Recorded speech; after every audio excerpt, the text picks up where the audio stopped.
ಸ್ನೇಹಿತರೆ, ಈ ಕಥೆ ನಿಮಗೆ ಇಷ್ಟವಾದರೆ ದಯವಿಟ್ಟು ಲೈಕ್ ಮತ್ತು ಶೇರ್ ಮಾಡಿ. ಮನಸ್ಸಿಗೆ ಬೇಸರ ಎನಿಸಿತು. ಅತ್ತೆಯ ತಂಗಿ ಅವರ ಸೊಸೆಯ ಸೀಮಂತಕ್ಕೆ ಅತ್ತೆಗೆ ಫೋನ್ ಮಾಡಿದ್ದರು. ನಾನು ಅಲ್ಲೇ ಇದ್ದರೂ ಇಲ್ಲ, ಅವಳು ಹೊರ ಹೋಗಿದ್ದಾಳೆ ಎಂದು ಫೋನ್ ಕೂಡ ಕೊಡಲಿಲ್ಲ. ಮತ್ತೆ ಹೇಳಿದರು, ಮದುವೆಯಾಗಿ 10 ವರ್ಷ ಆಯಿತು, ನಿನಗಿನ್ನೂ ಮಗುವಾಗಿಲ್ಲ. ನಿನ್ನಂಥವರ ನೆರಳು ಬಸುರಿ ಮೇಲೆ ಬೀಳಬಾರದು. ನಾಳೆ ಏನಾದರೂ ಹೆಚ್ಚು ಕಡಿಮೆ ಆದರೆ 2 ಜೀವಕ್ಕೂ ತೊಂದರೆ ಆಗುತ್ತೆ. ಅದಕ್ಕೆ ನೀನಿಲ್ಲ ಅಂತ ಹೇಳಿದೆ. ಮುಖದ ಮೇಲೆ ಹೇಳಿ, ನಾನು ಬರೋದು ಇನ್ನು 4 ದಿವಸ ಆಗುತ್ತೆ. ಶುಕ್ರವಾರ ಸೀಮಂತ, ಇವತ್ತು ಸಂಜೆ ಹೊರಡ್ತೀನಿ, ಭಾನುವಾರ ಬರ್ತೀನಿ ಅಂತ ಹೇಳಿ ಅವರ ರೂಮಿಗೆ ಹೋದರು. ಹೌದು, ನನ್ನ ಮದುವೆಯಾಗಿ 10 ವರ್ಷವಾಯಿತು. ಹರಕೆ ಕಟ್ಟದ ದೇವರಿಲ್ಲ, ಮಾಡದ ವ್ರತಗಳಿಲ್ಲ. ಏನು ಮಾಡಿದರೂ ಮಕ್ಕಳಾಗಲಿಲ್ಲ. ನನ್ನ ಸಂಪೂರ್ಣ ತಪಾಸಣೆಯಾಗಿತ್ತು, ಅಡಿಯಿಂದ ಮುಡಿಯವರೆಗೆ. ಆ ಸ್ಕ್ಯಾನಿಂಗ್ ಮೆಷಿನ್ಗಳು, ಆ ಟೆಸ್ಟ್ಗಳು, ತೀರಾ ವೈಯಕ್ತಿಕ ಎನ್ನುವ ಪ್ರಶ್ನೆಗಳನ್ನು ಕೇಳುವ ಡಾಕ್ಟರ್ಗಳು ಬದುಕಿನ ಬಗ್ಗೆ ಹೇಸಿಗೆ ಹುಟ್ಟಿಸಿತು. ನನ್ನದು ಒಂದು ಜನ್ಮವ, ಯಾವ ತಪ್ಪಿಗೆ ನನಗೆ ಈ ಶಿಕ್ಷೆ ಕೊಟ್ಟೆ ಭಗವಂತ ಎಂದು. ನಾನು ಬಸುರಿ ಆಗಲೇ ಇಲ್ಲ. ಮದುವೆಯಾದ 3 ವರ್ಷಗಳಲ್ಲಿ ನಾದಿನಿಯರ 2 ಬಾಣಂತನ ಮಾಡಬೇಕಿತ್ತು. ಪುರಿಸೊತ್ತಿಲ್ಲದೆ ಸಮಯ ಹೋಗಿದ್ದೇ ಗೊತ್ತಾಗಲಿಲ್ಲ. ಮದುವೆಯಾಗಿ 3 ವರ್ಷವಾದರೂ ನಾನು ಬಸುರಿಯಾಗಿಲ್ಲದಿದ್ದಾಗ ಒಂದು ದಿನವೂ ಅತ್ತೆ ಕೇಳಲಿಲ್ಲ, ಹೇಳಿಬಿಟ್ಟಿದ್ದರು. ಇನ್ನೆರಡು ವರ್ಷ ಮಕ್ಕಳು ಮಾಡಿಕೊಳ್ಳಬೇಡಿ, ನನ್ನ ನಾದಿನಿ ರೂಪ 2ನೇ ಮಗು ಮಾಡಿಕೊಳ್ಳುತ್ತಾಳೆ ಮತ್ತು ದೊಡ್ಡವಳು ನರ್ಸರಿಗೆ ಇಲ್ಲೇ ಸೇರಿಸುತ್ತಾಳೆ ಎಂದು. ನೀನು ಮಗು ಮಾಡಿಕೊಂಡು ತವರು ಮನೆ ಸೇರಿಕೊಂಡ್ರೆ ನನ್ನ ಕೈಯಲ್ಲಿ ಆಗಲ್ಲ. ಮದುವೆಯಾಗಿ ಬರೀ 3 ವರ್ಷ ಅಲ್ವಾ, 2 ವರ್ಷ ಬಿಟ್ಟು ಆಮೇಲೆ ನೀವು ಮಕ್ಕಳು ಮಾಡಿಕೊಳ್ಳಿ ಅಂತ ಹೇಳಿದರು. ಇವರ ಸ್ವಾರ್ಥ ಬುದ್ಧಿಯನ್ನು ಕಂಡು ಮನಸ್ಸಿಗೆ ಬೇಜಾರಾದರೂ ನಮ್ಮ ಪ್ರಯತ್ನವನ್ನು ಮಾಡುತ್ತಿದ್ದೆವು. ರೂಪಾಳ ಬಾಣಂತನವಾಯಿತು. ಅವಳ ಮಗಳು ನರ್ಸರಿ ಕೂಡ ಮುಗಿಸಿದಳು. ನಮ್ಮ ಮದುವೆಯ 6ನೇ ವರ್ಷದ ವಾರ್ಷಿಕೋತ್ಸವಕ್ಕೆ ದೇವಸ್ಥಾನಕ್ಕೆ ಹೋಗಿ ಬಂದೆವು. ಲೇಟಾಗಿರುವುದಾಗಿ, ತಾನು ಹಾಗೇ ಹೋಗುವುದಾಗಿ ಪ್ರೀತಮ್ ಹೊರಟರು. ಮನೆಯ ಡೋರ್ ಲಾಕ್ ಆಗಿರಲಿಲ್ಲ. ಅತ್ತೆ ತಮ್ಮ ತಂಗಿ ಜೊತೆ ಮಾತನಾಡುತ್ತಿದ್ದುದು ಕೇಳಿಸಿತು. ದೇವಸ್ಥಾನಕ್ಕೆ ಹೋಗಿದ್ದಾಳೆ. ಏನು ವರ್ಷದಿಂದ ವರ್ಷಕ್ಕೆ ವಾರ್ಷಿಕೋತ್ಸವ ಆಚರಿಸಿಕೊಳ್ಳೋಕ್ಕೆ ಖುಷಿ ಪಡ್ತಾಳೆ ಇವಳು. ಯೋಗ್ಯತೆಗೆ ಒಂದು ಮಗು ಇರಲಿಲ್ಲ. ನಮ್ಮ ವಂಶ ಇಲ್ಲೇ ನಿಲ್ಲುತ್ತೇನೋ ಅಂತ ಭಯ ಆಗ್ತಾ ಇದೆ. ಏನು ಅಂತ ತಂದುಕೊಂಡೆ ಇವಳನ್ನು. ಇವಳು ಬಂದಾಗಿನಿಂದ ನಮಗೆ ಲತ್ತೆ ಹೊಡೆದಿದೆ. ಯಾವ ಕೆಟ್ಟ ನಕ್ಷತ್ರವೋ ಏನೋ. ಮಗ ನೋಡಿದರೆ ಏನೂ ಮಾತಾಡಲ್ಲ. ಅವರ ಬಾಯಲ್ಲಿ ಈ ಮಾತುಗಳನ್ನು ಕೇಳಿ ಬೇಸರವಾಯಿತು. ಕಣ್ಣೀರು ಹಾಕುತ್ತಾ ಒಳಗೆ ಹೋದೆ. ಅಮ್ಮನೊಟ್ಟಿಗೆ ವಿಷಯವನ್ನು ಹೇಳಿದಾಗ ಅಮ್ಮ ಸಮಾಧಾನ ಮಾಡಿದರು. ಅತ್ತೆಯೇ ನನ್ನನ್ನು ಅವರ ನೆಂಟರು ಒಬ್ಬರು ಸ್ತ್ರೀರೋಗ ತಜ್ಞರು ಇದ್ದರು, ಅವರ ಹತ್ತಿರ ಕರೆದುಕೊಂಡು ಹೋಗಿದ್ದರು. ಎಲ್ಲ ತಪಾಸಣೆಯಾಯಿತು. ಸ್ಕ್ಯಾನಿಂಗ್ಗಳು, ಟೆಸ್ಟ್ಗಳು. ಡಾಕ್ಟರ್ಗಳು ಕೇಳುವ ವೈಯಕ್ತಿಕ ಪ್ರಶ್ನೆಗೆ ವಯಸ್ಸಾದ ಅತ್ತೆಯ ಎದುರು ಉತ್ತರ ಹೇಳಲು ಮುಜುಗರವಾಗುತ್ತಿತ್ತು. ಏನೇ ಮುಜುಗರವಾಗಲಿ ಬಿಡಲಿ, ನಾನು ಮಗುವಿಗಾಗಿ ಹಂಬಲಿಸುತ್ತಿದ್ದೆ. ಎಲ್ಲವೂ ಆಯಿತು. ಡಾಕ್ಟರ್ ಹೇಳಿದರು, ಇವಳಲ್ಲಿ ಏನೂ ತೊಂದರೆ ಇಲ್ಲ, ಮಗು ಏಕೆ ಆಗುತ್ತಿಲ್ಲ ಗೊತ್ತಿಲ್ಲ ಎಂದು. ಇದನ್ನು ಕೇಳಿದ ಮೇಲೆ ಅತ್ತೆ ನಿರ್ಧರಿಸಿದ್ದರು, ನಾನೊಂದು ಕೆಟ್ಟ ನಕ್ಷತ್ರದವಳು, ಯಾವುದೋ ಕೆಟ್ಟ ಗಳಿಗೆಯಲ್ಲಿ ಹುಟ್ಟಿದವಳು. ದೇವರ ಶಾಪದಿಂದ ನನಗೆ ಮಗು ಆಗುತ್ತಿಲ್ಲ ಎಂದು. ಅಂದಿನಿಂದ ಮನೆಯಲ್ಲಿ ದೇವರ ಮನೆಗೆ ನಾನು ನಿಷಿದ್ಧ. ಹಬ್ಬ ಹರಿದಿನಕ್ಕೆ ನಾದಿನಿಯರು ಬಂದರೆ ಅವರ ಮಕ್ಕಳ ಮೇಲೆ ನನ್ನ ನೆರಳು ಬೀಳದ ಹಾಗೆ ನನ್ನನ್ನು ಅಡುಗೆ ಮನೆಗೆ ಕಳುಹಿಸುತ್ತಿದ್ದರು. ಏನಾದರೂ ಕೆಲಸ ಕೊಟ್ಟು ಅವರೊಟ್ಟಿಗೆ ಮಾತನಾಡಲೂ ಬಿಡುತ್ತಿರಲಿಲ್ಲ. ಹೀಗೆ ನನ್ನ ಜೀವನ ಸಾಗಿತ್ತು. ಕಾಲವೇ ಹೀಗೆ. ನಮ್ಮ ಸಮಯ ಬರುವವರೆಗೆ ಎದುರುಗಡೆ ಇರುವ ಸತ್ಯ ಕಾಣುವುದೇ ಇಲ್ಲ. ಅಂದು ಪತ್ರಿಕೆಯಲ್ಲಿ ಬಂಜೆತನದ ಬಗ್ಗೆ ಕೊಟ್ಟಿದ್ದರು. ನನಗೆ ಏನಾದರೂ ಪರಿಹಾರ ಸಿಗಬಹುದಾ ಎಂಬ ಆಶಾಭಾವನೆಯಿಂದ ಪೂರ್ತಿ ಲೇಖನವನ್ನು ಓದಿ. ಆಗ ತಿಳಿದದ್ದು, ಮಗುವಾಗಲು ತಾಯಿ ಎಷ್ಟು ಮುಖ್ಯವೋ ಆರೋಗ್ಯವಂತ ವೀರ್ಯ ಉತ್ಪಾದಿಸುವ ಶಕ್ತಿ ಗಂಡಿನಲ್ಲೂ ಇರಬೇಕೆಂದು. ಹೌದು, ಈ 5 ವರ್ಷಗಳಲ್ಲಿ ನನಗೆ ತಿಳಿಯದೇ ಇದ್ದಿದ್ದು, ನನ್ನ ತಪಾಸಣೆಯನ್ನು ನಾನು ಮಾಡಿಸಿಕೊಂಡೇನೆ ಹೊರತು ನಮ್ಮ ಯಜಮಾನರ ತಪಾಸಣೆಯಾಗಿರಲಿಲ್ಲ. ಹೌದಲ್ಲ, ಅವರಲ್ಲಿ ಏನಾದರೂ ತೊಂದರೆ ಇದ್ದರೆ, ಈ ವಿಷಯ ತಲೆ ಹೊಕ್ಕ ಮೇಲೆ ಮನಸ್ಸಿನ ಮೂಲೆಯಲ್ಲಿ ಅವರಲ್ಲಿ ಏನಾದರೂ ತೊಂದರೆ ಇದ್ದರೆ, ಅಥವಾ ನೈಸರ್ಗಿಕವಾಗಿ ನನಗೆ ಗರ್ಭ ಧರಿಸಲು ಶಕ್ತಿ ಇಲ್ಲದಿದ್ದರೆ, ಕೊನೆಯ ಪಕ್ಷ ಕೃತಕ ಗರ್ಭಧಾರಣೆಯನ್ನು ಮಾಡಿಸಿಕೊಂಡಾದರೂ ನಾನು ತಾಯಿಯಾಗಬಹುದು ಎಂದು ಯೋಚಿಸಿದೆ. ಕೆಲವರಿಗೆ ಅನ್ನಿಸಬಹುದು, ಮಗು ಹೆರುವುದೇನು ದೊಡ್ಡ ಸಾಧನೆಯ, ಹೆತ್ತರೆ ಮಾತ್ರ ತಾಯಿಯಲ್ಲ, ತನ್ನದೇ ಮಗು ಬೇಕೆಂದು ಇಷ್ಟೊಂದು ಹಂಬಲಿಸುವ ಬದಲು ಯಾವುದಾದರೂ ಅನಾಥ ಶಿಶುವನ್ನು ತೆಗೆದುಕೊಂಡು ಅದಕ್ಕೆ ತಾಯಿಯಾದರೆ ಸಮಾಜವು ಬೆಳೆಯುವುದು ಎಂದು. ಹೌದು, ನಾನು ಕೂಡ ಈ ಮಾತನ್ನು ಒಪ್ಪುತ್ತೇನೆ. 2 ಮಕ್ಕಳು ಮಾಡಿಕೊಳ್ಳುವ ಬದಲು ಒಂದನ್ನು ಹೊತ್ತು ಇನ್ನೊಂದನ್ನು ದತ್ತು ತೆಗೆದುಕೊಳ್ಳಬಹುದು. ಆದರೆ ಇಲ್ಲಿರುವುದು ಭಾವನೆಗಳ ಸಂಘರ್ಷ. ಕೂತಲ್ಲಿ ನಿಂತಲ್ಲಿ ಇವಳು ಬಂಜೆ ಎಂಬ ಮಾತು. ನನ್ನದೇ ಮನೆಯಲ್ಲಿ ದೇವರ ಮನೆಗೆ ನಾನು ನಿಷಿದ್ಧ. ನನ್ನ ಕುಟುಂಬದವರ ಸೀಮಂತಕ್ಕೆ ನಾನು ನಿಷಿದ್ಧ. ಒಂದು ಮಗುವನ್ನು ದತ್ತು ತೆಗೆದುಕೊಂಡರೆ ನನ್ನ ಮಡಿಲು ತುಂಬಬಹುದು. ಆದರೆ ನಾನು ಅನುಭವಿಸುತ್ತಿರುವ ನೋವು ಸಂಕಟ ಕಡಿಮೆಯಾಗುವುದಾ? ನನಗೂ ಎಲ್ಲರ ಒಟ್ಟಿಗೆ ಕೂಡಿ ಬದುಕಬೇಕು. ಮುಂದೊಂದು ದಿನ ಎಲ್ಲವನ್ನು ಅರ್ಥ ಮಾಡಿಕೊಳ್ಳುವ ಕಾಲ ಬರಬಹುದು. ಆ ಮುಂದೊಂದು ದಿನಕ್ಕೆ ನಾನು ಮುದುಕಿಯಾಗಿರುತ್ತೇನೆ. ನಾನು ಬದುಕಿರುವ ಈ ಕಾಲಘಟ್ಟಕ್ಕೆ ಸರಿಯಾಗಿ ನಾನು ನಡೆಯಬೇಕು. ಇದು ನನ್ನ ವಾದ. ಆ ಪತ್ರಿಕೆಯ ಕಟಿಂಗನ್ನು ಎತ್ತಿಟ್ಟುಕೊಂಡು ರಾತ್ರಿಯ ಸಮಯದಲ್ಲಿ ಪ್ರೀತಮ್ನ ಕೇಳಿದೆ. ಪ್ರೀತು, ನಮಗೆ ಮಕ್ಕಳಾಗಿರುವುದಕ್ಕೆ ತುಂಬ ಕಾರಣಗಳಿರುತ್ತವಂತೆ. ಬಂಜೆತನವೆನ್ನುವುದು ಹೆಣ್ಣಿನಲ್ಲಿ ಮಾತ್ರವಲ್ಲ, ಗಂಡಿನಲ್ಲೇ ಇರುತ್ತದೆ. ನೋಡಿ, ಈ ಆರ್ಟಿಕಲ್ ಓದಿ ಎಂದು ತೋರಿಸಿದೆ. ಒಮ್ಮೆ ಆರ್ಟಿಕಲ್ನ ಪೂರ್ತಿ ಓದಿದರು. ಪೇಪರ್ ಆಚೆಗೆ ಎಸೆದು, ಕೆಲಸ ಇಲ್ಲ, ಸುಮ್ಮನೆ IVF ಸೆಂಟರ್ನ ಅಡ್ವರ್ಟೈಸ್ ಮಾಡಿಕೊಳ್ಳೋಕೆ ನಮ್ಮ ಹತ್ರ ದುಡ್ಡು ವಸೂಲಿ ಮಾಡೋಕ್ಕೆ ಮಾಡ್ತಾ ಇದ್ದಾರೆ ಅಷ್ಟೇ ಇವರು. ನಾನು ಸಮಾಧಾನದಲ್ಲೇ ಹೇಳಿದೆ, ನಾವು ಅವರ ಹತ್ರ ಹೋಗೋದು ಬೇಡ. ನಾನು ಲಾಸ್ಟ್ ಟೈಮ್ ಹೋದ ಫ್ಯಾಮಿಲಿ ಡಾಕ್ಟರ್ ಹತ್ರನೇ ಹೋಗೋಣ. ನೀವು ಟೆಸ್ಟ್ ಮಾಡಿಸಿಕೊಳ್ಳಿ ಎಂದು. ಈ ಮಾತು ಕೇಳಿದ್ದೇ ತಡ ಸಿಡಿದು ಬಿದ್ದರು. ಏನು ಅಂದ್ಕೊಂಡಿದ್ದೀಯಾ? ನನ್ನನ್ನು ಗಂಡಸಲ್ಲ ಅಂದ್ಕೊಂಡಿದ್ದೀಯಾ? ಏನು ಮಾತಾಡ್ತಾ ಇದ್ದೀಯಾ? ನಿನ್ನ ದೋಷ ಮುಚ್ಚಿಟ್ಕೊಳ್ಳೋಕ್ಕೋಸ್ಕರ ನನ್ನನ್ನು ಟೆಸ್ಟ್ ಮಾಡಿಸ್ಕೊ ಅಂತ ಹೇಳ್ತೀಯಾ ಎಂದು ಕೂಗಾಡಿದರು. ಕೂಗಾಟ ಕೇಳಿ ಅತ್ತೆ ಎದ್ದು ಬಂದರು. ಮೊದಲೇ ಹೆದರಿ ಗುಬ್ಬಚ್ಚಿಯಾಗಿದ್ದ ನಾನು ಅತ್ತೆಯನ್ನು ನೋಡಿ ನಡುಗಿದೆ. ಏನೆಂದು ವಿಚಾರಿಸಲಾಗಿ ಪ್ರೀತಮ್ ಅತ್ತೆಗೆ ಹೇಳಿದರು. ನೋಡಮ್ಮ, ಇವಳು ಹೇಳ್ತಾ ಇದ್ದಾಳೆ ಇವಳಿಗೆ ಮಗು ಆಗಿಲ್ಲದೆ ಇರೋದಕ್ಕೆ ನಾನು ಕಾರಣ ಅಂತ. ನಾನು ಗಂಡಸಲ್ಲ ಅಂತೆ. ಬಾ, ಹೋಗಿ ನಿನ್ನ ಗಂಡಸ್ತನ ಚೆಕ್ ಮಾಡಿಸ್ಕೊಂಡು ಬರೋಣ ಅಂತ. ಇಂದು ಅವರು ಬಳಸಿದ ಭಾಷೆ ಕೇಳಿ ನನಗೆ ಹೇಸಿಗೆ ಹುಟ್ಟಿತು. ಅತ್ತೆ ನನ್ನ ಕೆನ್ನೆಗೆ ಒಂದು ಏಟು ಕೊಟ್ಟರು. ಏನು ಮಾತಾಡ್ತಾ ಇದ್ದೀಯಾ? ಇಲ್ಲೇ ಸುಟ್ಟು ಬಿಡ್ತೀನಿ ನಿನ್ನನ್ನು. ನೀನು ಬಂಜೆ, ಮಗು ಹೆರಲು ಯೋಗ್ಯತೆ ಇಲ್ಲದವಳು.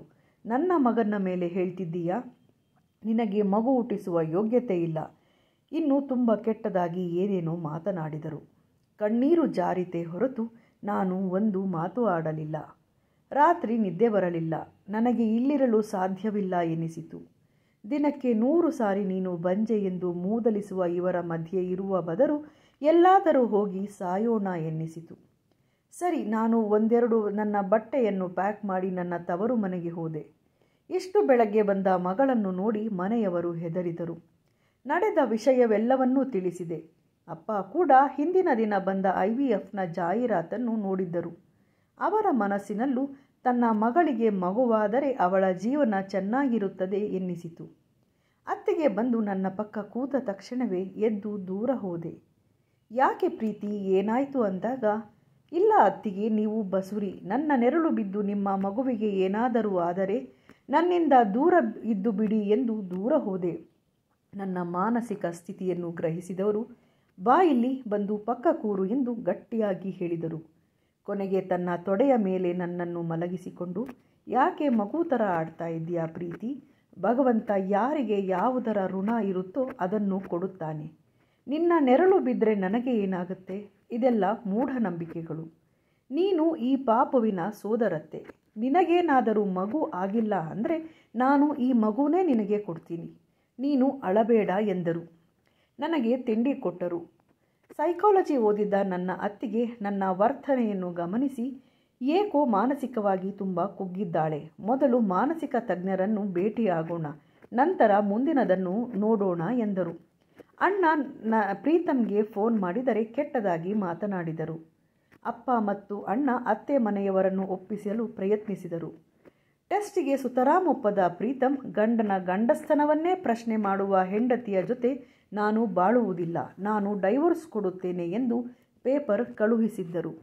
ಕೊನೆಗೆ ಲಾಯರ್ ಎಲ್ಲ ಸಂಪರ್ಕಿಸಿ ಕಾನೂನಾತ್ಮಕವಾಗಿ ಬೇರ್ಪಡಲು 1 ವರ್ಷಕ್ಕಿಂತ ಜಾಸ್ತಿ ಸಮಯ ಹಿಡಿಯಿತು.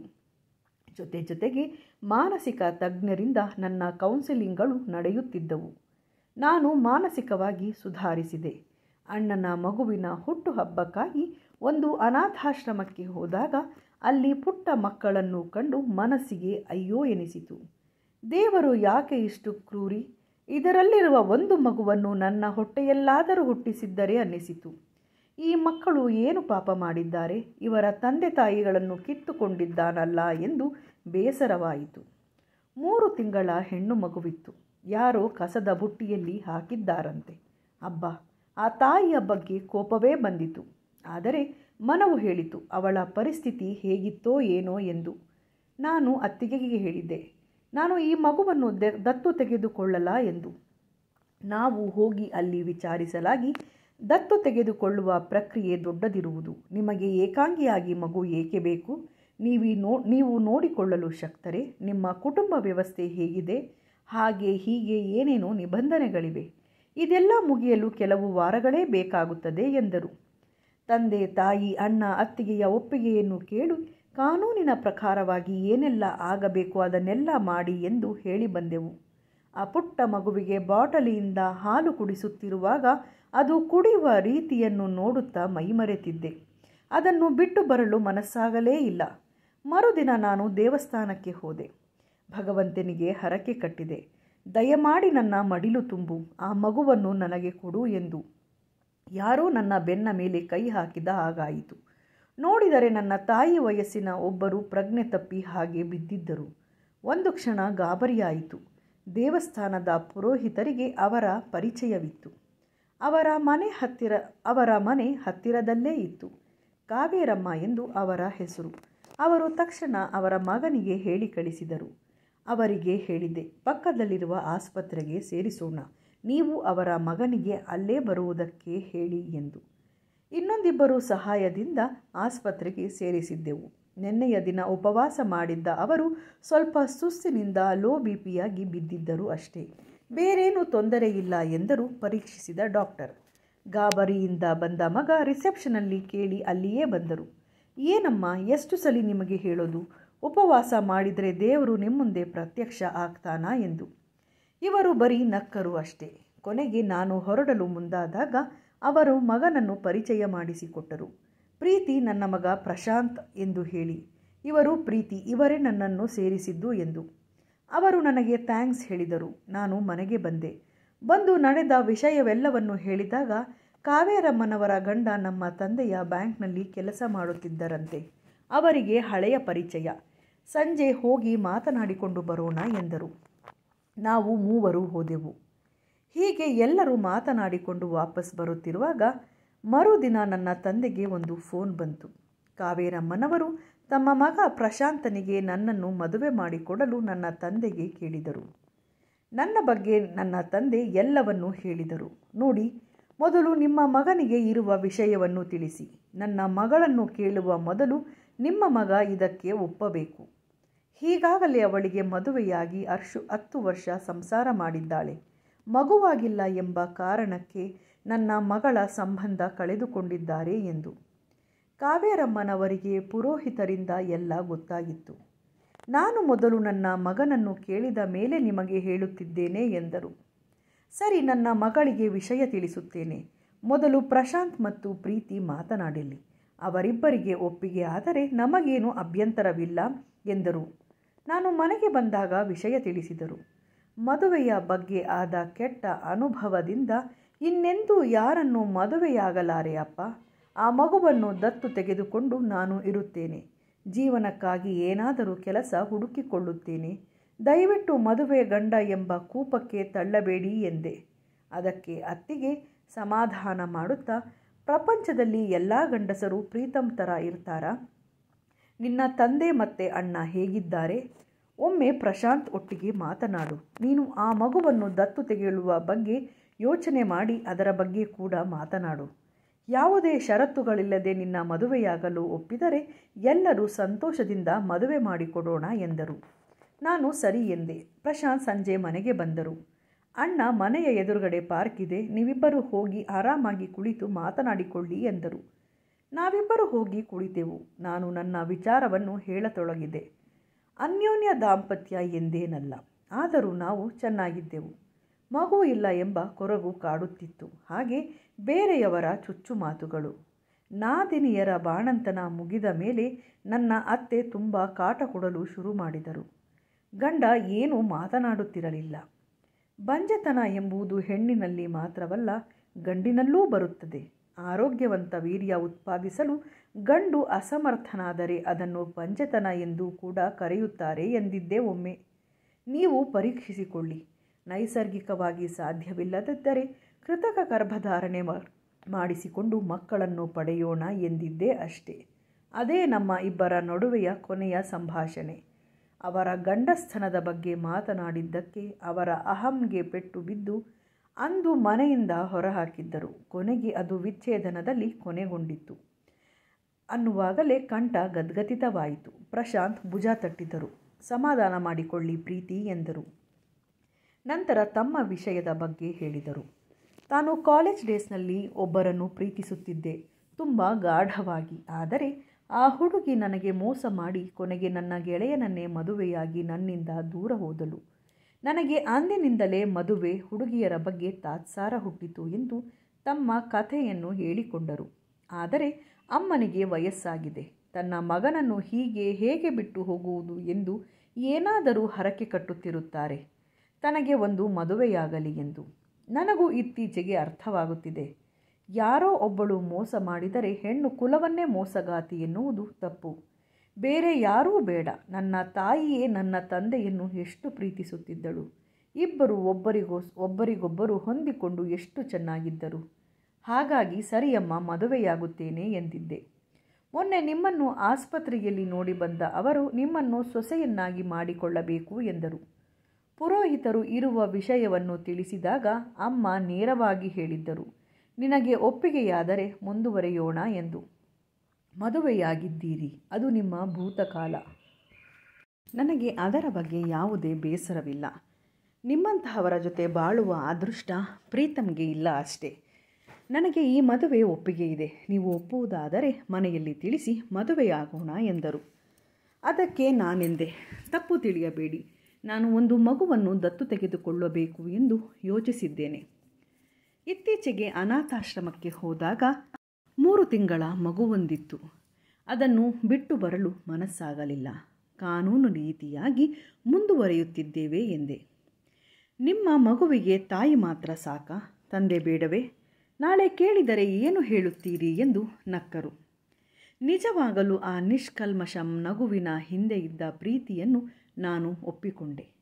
ನಾವೇನು ಸಣ್ಣ ವಯಸ್ಸಿನವರಲ್ಲ, 30ರ ಆಸುಪಾಸಿನವರು. ಕಾಮಕ್ಕಿಂತ ಹೆಚ್ಚಾಗಿ ಪ್ರೀತಿಯ ಆಸರೆ ಒಬ್ಬರಿಗೊಬ್ಬರಿಗೆ ಅಗತ್ಯವಿತ್ತು. ಖುಷಿಯಿಂದ ನಾವು ಬಂದದ್ದನ್ನು ನೋಡಿ ಎಲ್ಲರೂ ಖುಷಿಪಟ್ಟರು. ಈಗಾಗಲೇ ಮನೆಯಲ್ಲಿ ಸಿಹಿ ಮಾಡಿದ್ದರು. ಕಾವೇರಮ್ಮನವರು ಕೂಡ ಬಂದಿದ್ದರು. ಮುಂದಿನ ಕೆಲವು ದಿನಗಳಲ್ಲಿ ಸರಳವಾಗಿ ದೇವಸ್ಥಾನದಲ್ಲಿ ಮದುವೆಯಾಯಿತು. ಕೆಲವೇ ದಿನಕ್ಕೆ ಜಾಹ್ನವಿ ನಮ್ಮ ಮಡಿಲು ತುಂಬಿದಳು. ಮದುವೆ ಮಗು ನನ್ನ ಜೀವನವನ್ನು ಸಂತೋಷದಲ್ಲಿ ತೇಲಿಸಿತು. ಮೊದಲನೇ ವರ್ಷದ ಹುಟ್ಟಿದ ಹಬ್ಬವನ್ನು ಮಾಡಬೇಕೆಂದು ಸತ್ಯನಾರಾಯಣ ವ್ರತವನ್ನು ಮನೆಯಲ್ಲಿ ಹಮ್ಮಿಕೊಂಡಿದ್ದೆವು.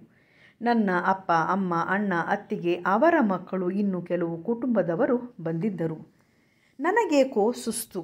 ಪೂಜೆಯೆಲ್ಲ ಮುಗಿದು ಪ್ರಸಾದ ಸ್ವೀಕರಿಸಿ ಇನ್ನೇನು ಎಲ್ಲರಿಗೂ ಅರಿಶಿಣ ಕುಂಕುಮ ಕೊಡಬೇಕೆನ್ನುವಾಗ ತಲೆ ಸುತ್ತಿ ಬಿದ್ದೆ. ಎಲ್ಲರಿಗೂ ಗಾಬರಿ. ಪ್ರಶಾಂತಂತೂ ಅತ್ತೆಯವರಿಗೆ ಹೇಳಿದ್ದು ಕೇಳಿಸಿತು. ಏನಮ್ಮ ಇದು, ನೀನು ಉಪವಾಸ ಮಾಡಿದಂತೆ ಇವಳಿಗೂ ಉಪವಾಸ ಮಾಡೋದನ್ನು ಕಲಿಸಿದ್ದೀಯಾ? ಏನಮ್ಮ ಇದು ಎಂದರು. ನೀರು ಕುಡಿಸು ಸುಧಾರಿಸಿಕೊಂಡ ಮೇಲೆ ನಾನೆಷ್ಟು ಬೇಡವೆಂದರೂ ಹತ್ತಿರದ ಕ್ಲಿನಿಕ್ಗೆ ಕರೆದುಕೊಂಡು ಹೋದರು. ಅಲ್ಲಿ ಪರೀಕ್ಷಿಸಿದ ಡಾಕ್ಟರ್ ಒಮ್ಮೆ ನಕ್ಕು, ನೀವು ಋತುಮತಿಯಾದದ್ದು ಯಾವಾಗ ಎಂದರು. ಹೋದ ತಿಂಗಳು 2 ಎಂದೆ. ನಿಮ್ಮ ಋತುಚಕ್ರ ಸರಿ ಇದೆಯಾ ಎಂದು ಕೇಳಿದಾಗ ಹೌದು ಎಂದಾಗ, ನೀವು ಋತುಮತಿಯಾಗಿ 2 ತಿಂಗಳಾಯಿತಲ್ಲ ಎಂದರು. ಹೌದಲ್ವಾ? ಆವಾಗಲೇ ನನ್ನ ಹೊಟ್ಟೆ ಸವರಿಕೊಂಡೆ. ನನ್ನೊಳಗೆ ಪುಟ್ಟ ಜೀವ ಇದೆಯಾ ಡಾಕ್ಟರ್ ಎಂದು ಕೇಳುವಾಗಲೇ ಕಣ್ಣಲ್ಲಿ ನೀರು ಬಂತು. ಡಾಕ್ಟರ್ ಟೆಸ್ಟ್ ಮಾಡುವ ಎಂದು ಪ್ರೆಗ್ನೆನ್ಸಿ ಟೆಸ್ಟ್ ಮಾಡಿದರೆ ಅದರಲ್ಲಿ ಪಾಸಿಟಿವ್ ಬಂದಿತ್ತು. ನಾಳೆ ಯಾವುದಾದರೂ ಗೈನಕಾಲಜಿಸ್ಟ್ ಹತ್ರ ಹೋಗಿ ಬನ್ನಿ ಎಂದರು. ನಾನು ಕೂತಲ್ಲೇ ಕಲ್ಲಾಗಿದ್ದೆ. ನನ್ನ ಯಜಮಾನರನ್ನು ಒಳಗೆ ಕರೆದು ವಿಷಯ ತಿಳಿಸಿದರು. ಇಬ್ಬರ ಸಂತೋಷಕ್ಕೂ ಪಾರವೇ ಇರಲಿಲ್ಲ. ಮನೆಗೆ ಬಂದೆವು. ಭಕ್ತಿಯಿಂದ ಸತ್ಯನಾರಾಯಣನಿಗೆ ನಮಿಸಿ ವಿಷಯವನ್ನು ತಿಳಿಸಿದೆವು. ಜಾಹ್ನವಿ ನಮ್ಮ ಬಾಳಿನಲ್ಲಿ ಸುಖ ಶಾಂತಿಯನ್ನು ತಂದಿದ್ದಳು. ಹಾಗೂ ಈಗೂ ನನಗೆ 6 ತಿಂಗಳಾದ ಮೇಲೆ 7ನೆಯ ತಿಂಗಳ ಸ್ಕ್ಯಾನಿಂಗ್ನಲ್ಲಿ ಮಗುವಿನ ಬೆಳವಣಿಗೆ ಎಲ್ಲ ಸಹಜವಾಗಿತ್ತು. ನನಗೆ 32 ವರ್ಷವಾದರೂ ಏನೂ ತೊಂದರೆ ಇರಲಿಲ್ಲ.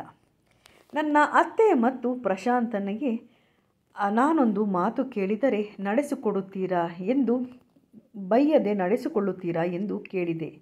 ಏನು ಎಂದು ಕೇಳಿದವರಿಗೆ ನನಗೆ ಪ್ರೀತಮ್ ಅವರ ಮನೆಗೆ ಹೋಗಬೇಕು. 5 ವರ್ಷ ನಾನು ಅನುಭವಿಸಿದ ಹಿಂಸೆಗೆ ಕೆಲವೆರಡು ಮಾತುಗಳನ್ನು ಹೇಳಿ ಬರಬೇಕು ಎಂದೆ. ಇದಕ್ಕೆ ಪ್ರಶಾಂತ್, ಅಗತ್ಯ ಇದೆಯಾ? ಕೊಚ್ಚೆ ಮೇಲೆ ಕಲ್ಲು ಹಾಕುವುದು, ಅವರು ತಿರುಗಿಸಿ ಬೇರೆ ಏನಾದರೂ ಹೇಳಿದರೆ ನಿನಗೆ ಬೇಜಾರಾಗಿ ಆರೋಗ್ಯದಲ್ಲಿ ಏನಾದರೂ ತೊಂದರೆಯಾದರೆ ಏನು ಮಾಡುತ್ತೀಯಾ? ಯಾಕೆ ರಿಸ್ಕ್ ತೆಗೆದುಕೊಳ್ಳೋಣ ಎಂದರು. ನನ್ನಲ್ಲಿದ್ದ ದೃಢತೆಯನ್ನು ಗಮನಿಸಿದ ಅತ್ತೆ, ಇಲ್ಲ, ಅವಳನ್ನು ಕರೆದುಕೊಂಡು ಹೋಗು. ನೀನು ಹೊರಗಿರು, ಅವಳಾಡುವ ಮಾತು ಆಡಲಿ. ಬಂಜೆ ಎಂದು ಅನ್ನಿಸಿಕೊಳ್ಳುವವರಿಗೆ ಗೊತ್ತು ಅದರ ನಿಜವಾದ ಕಷ್ಟ ಏನೆಂದು ಎಂದು ಹೇಳಿ ಎಲ್ಲೋ ನೋಡುತ್ತಾ ಕುಳಿತರು. ಯಾಕಮ್ಮ, ನೀನು ಕೂಡ ಸಪೋರ್ಟ್ ಮಾಡುತ್ತಿದ್ದೀಯಾ ಎಂದದ್ದಕ್ಕೆ ಪ್ರಶಾಂತ್ ಮತ್ತು ನನಗೆ ಹೇಳಿದರು. ಇಷ್ಟು ವರ್ಷ ನಿನ್ನತ್ರ ಒಂದು ಸತ್ಯ ಮುಚ್ಚಿಟ್ಟಿದ್ದೆ. ನೀನು ನಾನೆತ್ತ ಮಗ ಅಲ್ಲ, ನಿನ್ನನ್ನು ಒಂದು ಅನಾಥಾಶ್ರಮದಿಂದ ತೆಗೆದುಕೊಂಡಿದ್ದು. ನೀನು ಯಾವಾಗಲೂ ಕೇಳುತ್ತಿದ್ದೆ, ನಮಗ್ಯಾಕೆ ಸಂಬಂಧಿಕರಿಲ್ಲ ಎಂದು. ನಾವೇ ಎಲ್ಲರಿಂದ ದೂರ ಇದ್ದೇವೆ. ಅದಕ್ಕೆ ಕಾರಣ ನಿನ್ನಮ್ಮ ಬಂಜೆ. ನಿನ್ನ ಅಜ್ಜಿ ತಾತ ಕೂಡ ಹೀಗೆ ನನ್ನ ಜೀವ ಹಿಂಡಿದ್ದರು.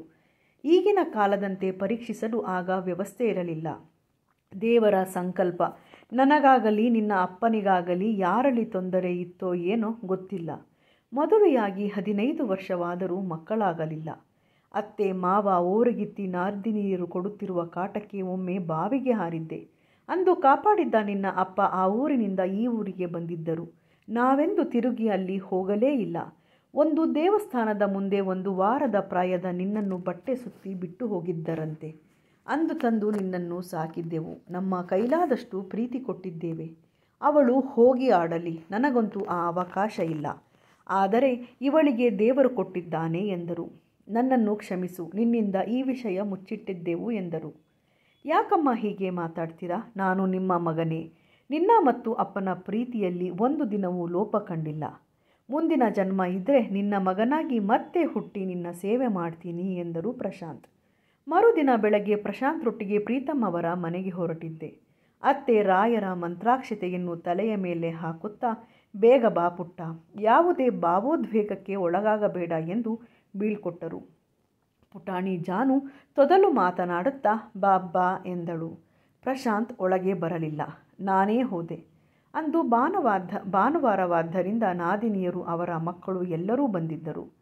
ಪ್ರೀತಮ್ ಅವರಿಗೆ 2ನೇ ಮದುವೆಯಾಗಿತ್ತು. ಸೀದಾ ಒಳ ಹೋದೆ. ಎಲ್ಲರೂ ಕಾಫಿ ಕುಡಿಯುತ್ತಾ ಕೂತಿದ್ದರು. ನನ್ನ ಹೊಟ್ಟೆಯನ್ನು ನೋಡಿದ ಅತ್ತೆಯವರಿಗೆ ಮತ್ಸರವಾಯಿತು. ಮತ್ತೇಕೆ ಬಂದೆ ಎಂದು ಕೇಳಿದರು. ನಿಮ್ಮ ಲೆಕ್ಕ ಚುಕ್ತಾ ಮಾಡಲು. ಎಲ್ಲರಿಗೂ ಹೇಳಿದೆ, ನನಗೆ ಮಗು ಆಗದೇ ಇರಲು ಕಾರಣ ನಿಮ್ಮ ಮಗ.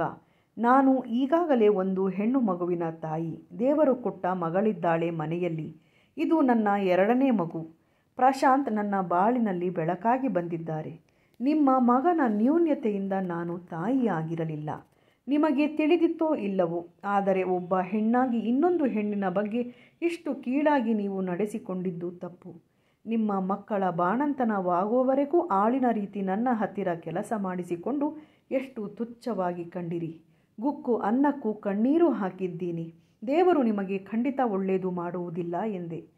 ಪ್ರೀತಮ್ನ 2ನೇ ಹೆಂಡತಿ, ಅಕ್ಕ, ನೀವು ಇವರ ಮೊದಲನೇ ಹೆಂಡತಿನಾ ಎಂದರು.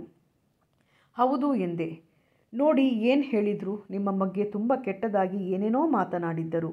ನೀವು ಒಬ್ಬ ಶಾಪಗ್ರಸ್ತ ಹೆಣ್ಣು, ನೀವು ಹುಟ್ಟಿರುವ ನಕ್ಷತ್ರ ಸರಿಯಿಲ್ಲ, ಮನೆಗೆ ತೊಂದರೆಯಾಯಿತು ಎಂದು. ನಿಮ್ಮ ಟೆಸ್ಟ್ನಲ್ಲಿ ನಿಮಗೆ ಮಗು ಆಗಲು ಸಾಧ್ಯವೇ ಇಲ್ಲ ಎಂದು ಇವರು ಹೇಳಿದ್ದರು. ಅದು ಸುಳ್ಳು ಅಂತ ಇವಾಗ ಗೊತ್ತಾಗ್ತಾ ಇದೆ. ಮದುವೆಯಾದ ವರ್ಷದೊಳಗೆ ನೀವು ಗರ್ಭಿಣಿಯಾಗಿದ್ದೀರಿ. ನನಗೂ ಮೋಸ ಮಾಡಿ ಮದುವೆಯಾಗಿದ್ದಾರೆ ಇವರು ಎಂದು ಕಣ್ಣೀರಾಕಿದಳು. ಪಾಪ, ಬಡವರ ಮನೆಯ ಹುಡುಗಿಯವಳು. ನನಗೆ ಅವಳ ಸ್ಥಿತಿಯ ಬಗ್ಗೆ ಅಯ್ಯೋ ಅನಿಸಿತು. ಪರಿಸ್ಥಿತಿ ಕೈ ಮೀರುವ ಮೊದಲು ನನ್ನನ್ನು ಅಲ್ಲಿಂದ ಕಳಿಸಬೇಕಾಗಿತ್ತು. ಏಕಾಏಕಿ ಬಂದ ಪ್ರೀತಮ್ ನನಗೆ ಹೊಡೆಯಲು ಯತ್ನಿಸಿದರು. ಇಷ್ಟು ಹೊತ್ತಾದರೂ ನಾನು ಹೊರಗೆ ಬರದಿದ್ದನ್ನು ಗಮನಿಸಿದ ಪ್ರಶಾಂತ್ ದೇವರ ರೀತಿ ಬಂದು ನನ್ನನ್ನು ಕಾಪಾಡಿದ್ದರು. ಅವರನ್ನು ತಳ್ಳಿ ನನ್ನ ಹೆಂಡತಿ ಇವಳು ಮುಟ್ಟಿದರೆ ಹುಷಾರು ಎಂದರು. ಹೇಳುವ ಮಾತು ಹೇಳಿಯಾಗಿತ್ತು. ಅಲ್ಲಿಂದ ದೇವಸ್ಥಾನಕ್ಕೆ ಹೋಗಿ ಮನೆಗೆ ಬಂದವು. ಮುಂದಿನ 2 ತಿಂಗಳಲ್ಲಿ ಮುದ್ದಾದ ಮತ್ತೊಂದು ಹೆಣ್ಣು ಮಗು ಹುಟ್ಟಿತು. ದೊಡ್ಡವಳು ಜಾಹ್ನವಿಯಾದರೆ ಇವಳಿಗೆ ರುಕ್ಮಿಣಿ ಎಂದು ಹೆಸರಿಟ್ಟೆವು. ಮುದ್ದು ಮಕ್ಕಳಿಗೆ ಒಳ್ಳೆಯ ಸಂಸ್ಕಾರ ಕಲಿಸುತ್ತಾ ಮುಂದಿನ ಜೀವನ ನಡೆಸಿದೆವು. ಮುಂದೆ ಪ್ರೀತಮ್ನನ್ನು ಅವಳ 2ನೇ ಹೆಂಡತಿ ಕೂಡ ಬಿಟ್ಟು ಹೋದಳು. ಆಮೇಲೆ ತಿಳಿದದ್ದೇನೆಂದರೆ ಪ್ರೀತಮ್ರಿಗೆ ದೈಹಿಕ ತೊಂದರೆ ಇತ್ತು ಎಂದು. ಅವರ ತಾಯಿ ಕೂಡ ಲಕ್ವ ಹೊಡೆದು ಹಾಸಿಗೆ ಹಿಡಿದರಂತೆ. ದೇವರೇ ಅವರಿಗೆ ಶಿಕ್ಷೆ ಕೊಟ್ಟ ಎಂದು ಅವರನ್ನು ನನ್ನ ಮನಸ್ಸಿನಿಂದ ಸಂಪೂರ್ಣವಾಗಿ ಅಳಿಸಿದೆ. ಒಳ್ಳೆಯದನ್ನು ಮಾಡಿದರೆ ಭಗವಂತನೇ ಕೈ ಹಿಡಿದು ನಡೆಸುತ್ತಾನೆ ಎಂದುಕೊಂಡು ಮುಂದಿನ ಹೆಜ್ಜೆ ಇಟ್ಟೆ. ಸ್ನೇಹಿತರೆ, ನಮ್ಮ ಕತೆ ಇಷ್ಟವಾದರೆ ದಯವಿಟ್ಟು ಲೈಕ್ ಮತ್ತು ಶೇರ್ ಮಾಡಿ ಹಾಗೂ ನಮ್ಮ ಚಾನಲನ್ನು ಸಬ್ಸ್ಕ್ರೈಬ್ ಮಾಡಿ. ಈ ಕತೆ ನೋವನ್ನು ಅನುಭವಿಸುತ್ತಿರುವ ಎಲ್ಲ ಆ ಹೆಣ್ಣು ಮಕ್ಕಳಿಗೆ ಸಮರ್ಪಿಸಲಾಗಿದೆ. ನಿಮ್ಮೊಂದಿಗೆ ನಾವಿದ್ದೇವೆ. ಭಗವಂತ ಕಾಪಾಡಲಿ. ಶುಭವಾಗಲಿ. ಕೃಷ್ಣಾರ್ಪಣಮಸ್ತು.